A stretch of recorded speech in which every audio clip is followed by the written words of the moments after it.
గురుబ్రహ్మ ప్రేక్షకులకు నమస్కారం అండి. ఈ వీడియోలో 2024 సంవత్సరం మే మాసంలో ధనస్సు రాశిలో జన్మించిన వారికి ఎలా ఉండబోతుంది, గురువు యొక్క స్థాన మార్పు ఉంటుంది కాబట్టి ఆ ప్రభావం అనేది మీ పైన పాజిటివ్గా పడుతుందా నెగిటివ్గా పడుతుందా, ఏ విషయాల్లో జాగ్రత్తగా ఉండాలో ఇప్పుడు వివరిస్తానండి. శ్రీ దుర్గాదేవి జ్యోతిష్యాలయం. మీరు ఇప్పుడు వరకు ఎక్కడెక్కడో జ్యోతిష్యం చెప్పించుకుని నిరాశ చెంది ఉన్నారా? అయితే ఒక్కసారి గురువు గారికి ఫోన్ కాల్ చేసి చూడండి. ప్రేమ, పెళ్ళి, ఉద్యోగం, రాజకీయం, విదేశీ ప్రయాణం, ధనం నిలకడగా లేకపోవటం, భార్యాభర్తల మధ్య గొడవలు, ఆస్తి తగాదాలు, అప్పుల బాధలు, స్త్రీ పురుషుల ఎలాంటి గుప్త సమస్యలకైనా ఎటువంటి సమస్యలకైనా ఒక్క రోజులోనే పరిష్కారం చూపుతారు. వీరు ఫోన్ నంబర్ 9542637206. ఇంట్రెస్ట్ ఉన్న వాళ్ళు ఎవరైనా ఏ టైంలోనైనా వీరు కాల్ చేయవచ్చు. ముందుగా గోచారాన్ని కనుక చూసుకున్నట్లయితే శని భగవానుడు కుంభరాశిలో ఉన్నాడండి, అంటే మీ 3rd హౌస్లో ఉన్నాడు. రాహువేమో మీనరాశిలో, అంటే మీ 4వ ఇంట్లో ఉన్నాడండి. కేతువేమో కన్యా రాశిలో ఉన్నాడు, మీ 10వ ఇంట్లో సంచారం చేస్తున్నాడు. గురువు మే 1వ తారీఖు వరకు మీ 5వ ఇంట్లో ఉంటాడు, మేషరాశిలో ఉంటాడు. మే 1వ తారీఖున మేషరాశి నుండి మీ 6వ ఇంట్లోకి అనగా వృషభ రాశిలోకి సంచారాన్ని కొనసాగిస్తాడు. 10వ ఇంట్లో కేతు ఉండటం వల్ల మైండ్ అనేది షార్ప్గా పనిచేయదండి ధనుసు రాశి వారికి. అంటే వీరికి స్వతహాగా తెలివితేటలు ఉన్నప్పటికీ కూడా అనవసరమైన ఆందోళన ఎక్కువ అవుతుందండి. ఎంత ధైర్యవంతులైనా సరే కేతు యొక్క ప్రభావం వల్ల కాస్త పిరికివారిలాగా అనిపిస్తారు. కుటుంబ పరంగా శని భగవానుడి యొక్క గోచారం అయితే మీకు అనుకూలంగా ఉంది. ఒకవేళ ఏదైనా సమస్య వచ్చినా వెంటనే పరిష్కారం అవుతుంది. తోబుట్టువులతో సత్సంబంధాలు అనేవి కొనసాగిస్తారు. అయితే గురువు యొక్క గోచారం అనేది 6వ ఇంట్లోకి మారుతుంది. ఇప్పటి వరకు గురువు మీకు చాలా అనుకూలంగా ఉన్నాడు. ఇక నుండి ఆ అనుకూలతలు అనేవి కాస్త తగ్గుతాయండి. జీవిత భాగస్వామితో ఈగో ప్రాబ్లమ్స్ వచ్చే అవకాశాలు ఉన్నాయి. చిన్న చిన్న మనస్పర్ధలు వచ్చే అవకాశాలు ఉన్నాయి. ముఖ్యంగా దేనివల్ల అంటే పిల్లల విషయంలో ఆందోళన చెందుతారండి. చిన్న చిన్న ఆరోగ్య సమస్యలతో బాధపడతారు. కాబట్టి ఎటువంటి సమస్యలలో చిక్కుకోకుండా ఉండటానికి ధనుసు రాశిలో జన్మించిన వారు మాటలను అదుపులో పెట్టుకుంటే సరిపోతుంది.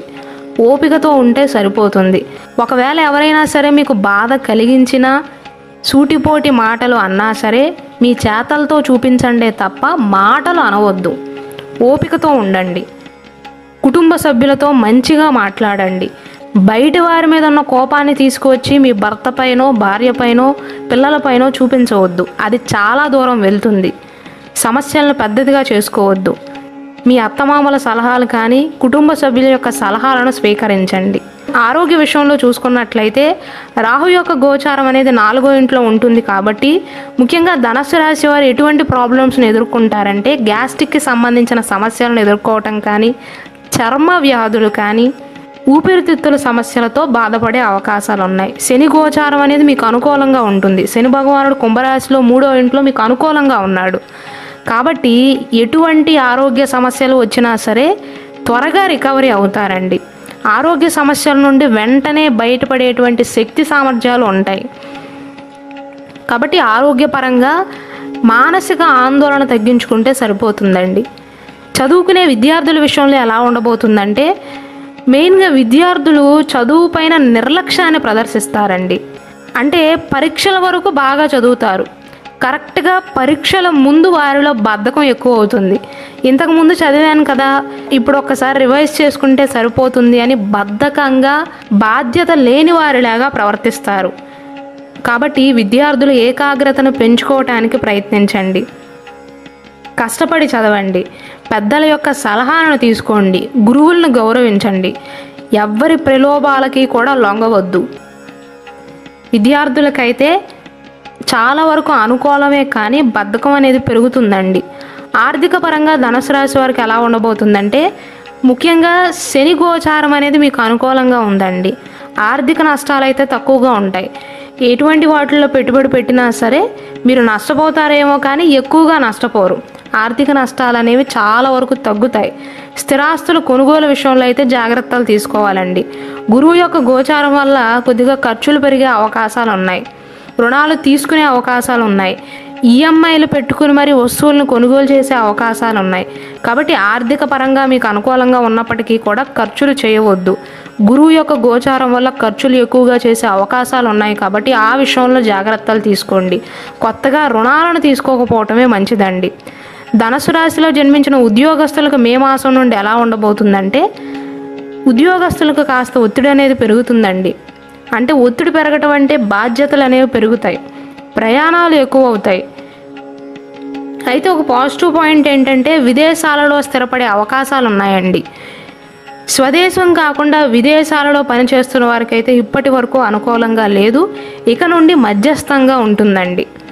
కాబట్టి గురువు మీకు పూర్తిగా అనుకూలించకపోయినా సరే శని భగవానుడి యొక్క ప్రభావం అనేది అనుకూలంగా ఉంటుంది. శని మంచి స్థానంలోనే ఉన్నాడు.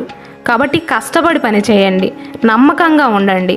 నిజాయితీగా నమ్మకంగా కనుక పనిచేసినట్లయితే, భయానికి తావివ్వకుండా పనిచేసినట్లయితే వ్యాపార పరంగాను ఉద్యోగ పరంగాను విద్యార్థులైనా సరే అనుకూలమైనటువంటి ఫలితాలను పొందుతారు. నేను ఇప్పటి వరకు నెగిటివ్గా ఎందుకు చెప్పాను అంటే, కేతువు మీకు అనుకూలించట్లేదండి. ఛాయాగ్రహం అయినటువంటి కేతువు కొద్దిగా ప్రమాదకరం. ఏమవుతుందంటే జనరల్గా ధనుసు రాశి వారు చాలా ధైర్యవంతులు, తెలివైన వారు. కానీ కేతువు అనుకూలించట్లేదు కాబట్టి 10వ ఇంట్లో ఉన్నాడు కాబట్టి మీ మైండ్ అనేది షార్ప్గా పనిచేయదు. అంటే మంచి నిర్ణయాలను తీసుకోలేకపోతారు. ఎన్ని తెలివితేటలు ఉన్నా సరే సరైన సమయానికి మంచి నిర్ణయం తీసుకున్నప్పుడే ఫలితం ఉంటుంది. కేతువు అనుకూలంగా లేకపోవటం వల్ల తొందరపాటు నిర్ణయాలను తీసుకోవటం కానీ, నష్టపరిచే నిర్ణయాలను తీసుకోవటం కానీ, ఎవరేం చెప్పినా వినకపోవటం కానీ, దాంతోపాటు ఇప్పుడు గురు గోచారం కూడా కొంచెం ప్రతికూలంగా మారుతుంది. కాబట్టి ధనుసు రాశి వారు జాగ్రత్తలు తీసుకోక తప్పదండి. మెయిన్గా ఆర్థిక పరంగా, ఆరోగ్యపరంగా బాగానే ఉంటుంది, కానీ మానసిక ఆందోళన చెందుతారు. ఎవరైతే వ్యాపారం చేస్తున్నారో మీ కింద పని చేసేవారు మీ మాటని నెగ్లెక్ట్ చేసే అవకాశాలు ఉన్నాయండి. ఆదాయ వ్యయాలు అనేవి ఈ సమయంలో మీకు సామాన్యంగా ఉంటాయి. ఒక పక్క పూర్తిగా నష్టపోరు, నష్టాలు జరగవు, ఎందుకంటే శని అనుకూలంగా ఉన్నాడు, మిమ్మల్ని నష్టపరచడు. ఇంకొక పక్క బాగా సంపాదించలేకపోతారు. ఎందువలన అంటే గురువు పెద్దగా అనుకూలించట్లేదు కాబట్టి. మధ్యస్థ ఫలితాలు అయితే ఉంటాయండి మే మాసంలో. 22వ తారీఖు తర్వాత నూతన ప్రయత్నాలు అనేవి ఫలించవు. కాబట్టి మీరు ఏదైనా ముఖ్యమైన నిర్ణయాలను తీసుకుందాము అనుకుంటున్నా, లేదా ముఖ్యమైన కార్యక్రమాలు ప్రారంభిద్దాము అనుకుంటున్నా, ముఖ్యమైన పనులను ప్రారంభిద్దాం అనుకుంటున్నా సరే 22వ తారీఖు ముందే బాగుంటుంది. మీకు అనుకూలంగా లేని సమయాలు ఏంటంటే మే 1వ తారీఖు, 7వ తారీఖు, 9వ తారీఖు, 11వ తారీఖు, 25వ తారీఖు. ధనుసు రాశి వారికి ఈ 5 రోజులు అనుకూలం కాదండి. కాబట్టి ఈ రోజులలో జాగ్రత్తలు తీసుకోవటం మంచిది. ఏ పరంగా అయినా సరే, ఉద్యోగ పరంగా అయినా, వ్యాపార పరంగా అయినా, ఆర్థికంగా అయినా, వ్యక్తిగతంగా అయినా సరే మే 1వ తారీఖు, 7, 9, 11, 25 ఈ తేదీలలో జాగ్రత్త అవసరం. ఈ మాసం మధ్య నుండి లాభకరమైనటువంటి పరిస్థితులు ఉంటాయి, సంతోషకరమైనటువంటి పరిస్థితులు ఉంటాయండి. మొత్తం మీద చూసుకున్నట్లయితే ధనుసు రాశి వారికి మే మాసం అనేది యావరేజ్ మంత్ అండి.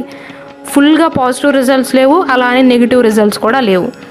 అలాగే మన గురు బ్రహ్మ ఛానల్లో ధనుసు రాశి వారి పైన శని భగవానుడి యొక్క ప్రభావం అనేది ప్రస్తుతం ఎలా ఉంది, భవిష్యత్తులో మళ్ళీ మీ పైన ఏలినాటి శని ప్రభావం, అష్టమ శని ప్రభావం, అర్ధాష్టమ శని యొక్క ప్రభావం అనేది ఎప్పుడు పడుతుంది, ధనుసు రాశి వారు 12 రాశుల్లో ఏ రాశిలో జన్మించిన వారిని వివాహం చేసుకుంటే బాగుంటుంది, మీకు బెస్ట్ మ్యాచ్ ఎవరో, వరస్ట్ మ్యాచ్ ఎవరో క్లియర్గా వివరిస్తూ స్పెషల్ వీడియోస్ చేయడం జరిగిందండి. కాబట్టి దయచేసి వాటిని కూడా వీక్షించండి.